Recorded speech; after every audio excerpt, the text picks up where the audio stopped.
Alrighty, welcome back everyone. We just talked about all of the bets that I like this upcoming weekend. It was a tough group to put together. I'll be totally honest with you with how crazy I think this weekend could be, but let's get into the final bit of this and let's wrap up just all the things we got to talk about before we get into this upcoming weekend because there's a couple of things I want to get off my chest real quick.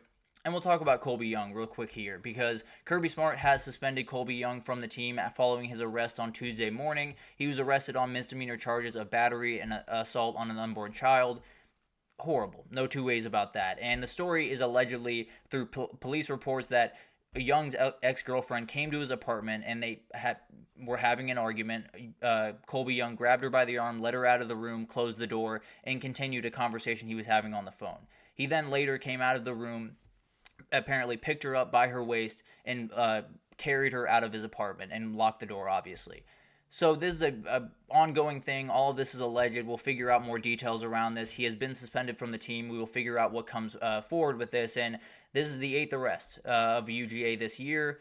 Absolute problem. No two ways about that. And frankly, this is an entirely different situation than the past couple. No two ways about that. Doesn't change that it's a massive, massive problem around the UGA program right now. And the buck stops with this guy.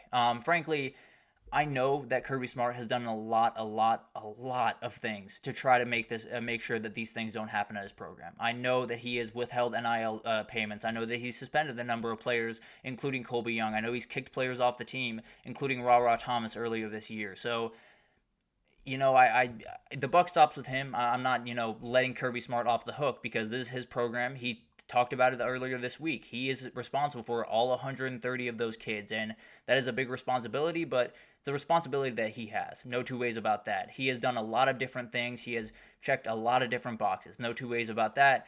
The biggest worry that I have is, where are the teammates in this one? Now, Colby Young made his decision. I'm not necessarily talking about, this is a totally different case than a lot of the cases before, but it doesn't change that someone that is affiliated with the Georgia program was in jail this weekend. And that's been a very, very recurring theme. And the biggest question I have is, where are the leaders on this team? At a certain point, where is Carson Beck? Where is Malachi Starks? Where is Smile Mondon? Where is Tate Ratledge? And why are they not saying something?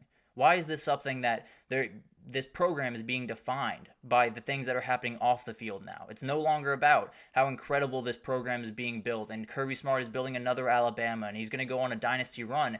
It's about why are so many kids being behind bars in this program? And they have to figure it out one way or the other. Now, I'm not going to sit here and act like I have the answer because, frankly, I know that Kirby Smart has done a remarkable amount of things to try to get this to not happen in the future, but it continues to happen, and that's the end-all be-all of this situation. He has to find a solution one way or the other, and we'll figure out if he can. It's going to be really interesting to watch this one unfold. I don't know what the situation around Colby Young will be over the next couple of weeks. He is not playing this Saturday. Maybe he will be with them for the Texas game, depending on how all of this goes, but the reality is Georgia has a spotlight around him that is all too familiar, and it's for all of the wrong reasons. So Kirby Smart's got to figure it out. These players got to figure it out, and it's got to get better. One way or the other, it's got to get better, whether it's, finding better players to come into your program, not necessarily better players, better people to come into your program, because maybe that's the problem. Maybe Kirby's putting a little bit more too much energy into how good of a football player you are instead of how good of a person you are. And I don't think Kirby Smart is intentionally doing that by any means. I do think there's a reality there. There's a reality that could be happening, and he's going to have to look inward to figure that out. So I've talked about this a lot. My opinion has really relatively been unchanged about this UGA situation, but at the end of the day, it keeps happening. It keeps putting a negative spotlight on a program that frankly should have a lot of positive spotlight on it, so they got to figure it out one way or the other, whether that's kicking Colby Young off the team and figuring it out in the offseason or what have you. One way or the other, it's got to be fixed down there in Athens, Georgia, or it's going to come at the expense of this program, probably going to come at the expense of Kirby Smart's career. So a lot of things that have to come into play here, and we'll see if they figure it out over the next little bit. It's been very underwhelming thus far, that's for sure. But let's talk about the transfer portal real quickly. Let's talk about the change to the transfer portal. It does sound like the D1 Council has reduced the number of days that players has to enter the transfer portal in the FBS and the FCS. It is going to go down from 45 to 30. And it does sound like we are going to preserve the spring transfer portal window, which is absolutely huge. I'll talk about that here in a second, but it does sound like there's going to be a 20-day transfer portal window starting on December 9th at the end of the season, and then after spring camp, 16th to the 25th of April, that's going to be another 10-day window. So it'll be really interesting to see how that kind of unfolds.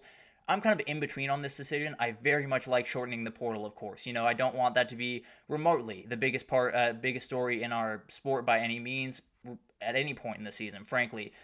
But I will say I would massively prefer this to be after spring. I think so the kids know where they stand, so there's not necessarily this huge opening in the postseason where you have to worry about a million different things other than the football on the field and a lot of different things that come into this play. I think there's a number of different things where one of the biggest examples that we saw this past year was Caden Proctor at Alabama. He left the program after Kalen DeBoer came in, came right back a couple of months later. Maybe that would change kind of the thought process around a lot of those kids. Obviously, the portal would still open for them because of coaching change, but at the end of the day, I think it would encourage some kids to just stick around for a little bit longer, see what it's like throughout spring, and then possibly make your decision after that. So I like that they're shortening it, absolutely, very much like that, but I do think they're going to have to.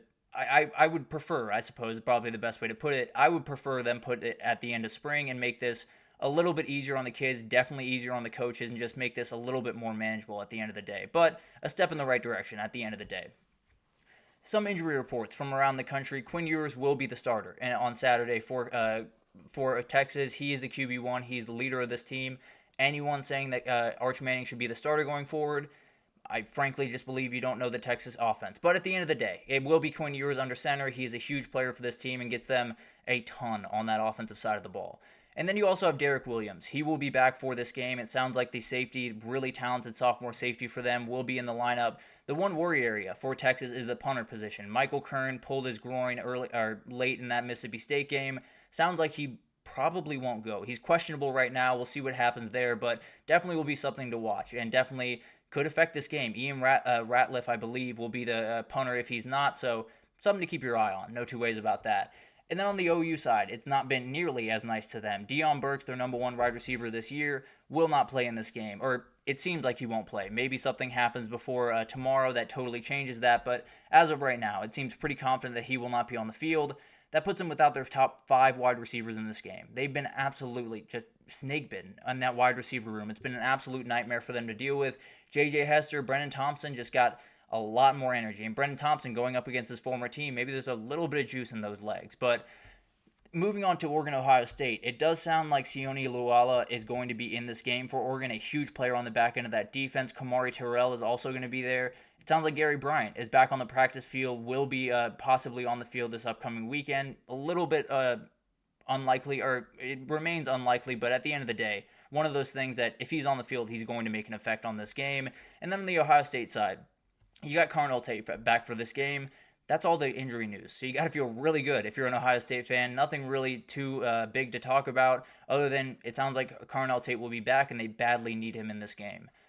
And then moving on to LSU Ole Miss, it sounds like Trey Harris is still questionable. I'd be a little bit surprised if he trotted out there, and if he did, I don't think he's going to be remotely close to 100%, so something to keep an eye on.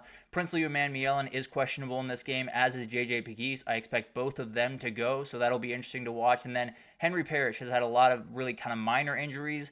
I think he'll be ready to go. That's a very, very interesting question because at the end of the day, he really affected that South Carolina game. If he's not out there on the field, the Ole Miss has got another hit to their offense.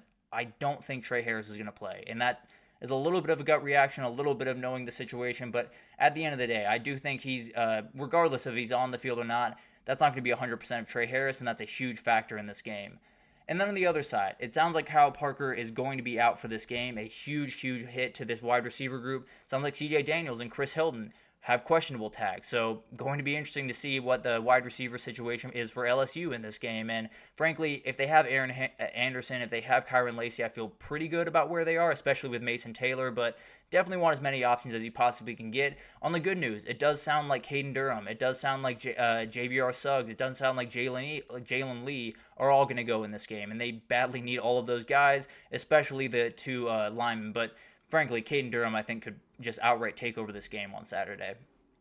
And then moving on to Penn State USC, Lake McCree is working his way back. He will be back sooner rather than later. Not really sure if that's this upcoming weekend. I'd be a little bit surprised if he was out there this upcoming weekend, but a really, really good player. It's going to be interesting to see how all of that comes underway in the next little bit. It does sound like Eric Gentry he's definitely going to be out for this game. Sounds like he could miss the remainder of the season and utilize his red shirt. So something to watch there, a huge player for that defense. And if he's out the rest of the season, there's a lot of holes in that defense. But then Anthony Lucas is predicted to possibly miss this game. Would be a huge hit to this defense. He left the Minnesota game late in that one. If he's not playing in this one, it's another huge hit to this defense that cannot take him right about now.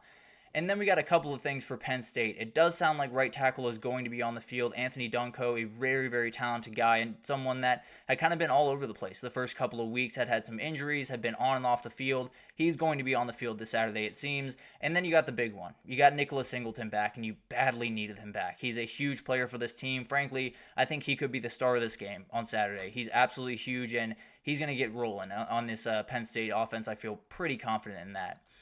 And then finally, Cam Rising is going to be on the field. Cam Rising is going to play for this team. He will get the start for Utah against Arizona State tonight. Going to be interesting to see how high of a percentage he is. Is it 80? Is it 90? Is it 100? I would be surprised if it was 100, if I'm being totally honest with you. But at the end of the day, whenever he's on the field, this is a much better team. They have every ability to beat pretty much anyone in the country, and they kind of got to put on a show against Arizona State tonight. I'm a little bit worried about that game. It's one of those games that if Cam Rising is 70%, if he's 80%, maybe they don't have enough juice to get it done in this one. But at the end of the day, when he's on the field, Utah fans feel a lot better. I think this team just in general plays a lot harder because that's the leader of this team. So very badly needed him back, and he's going to go. We'll see.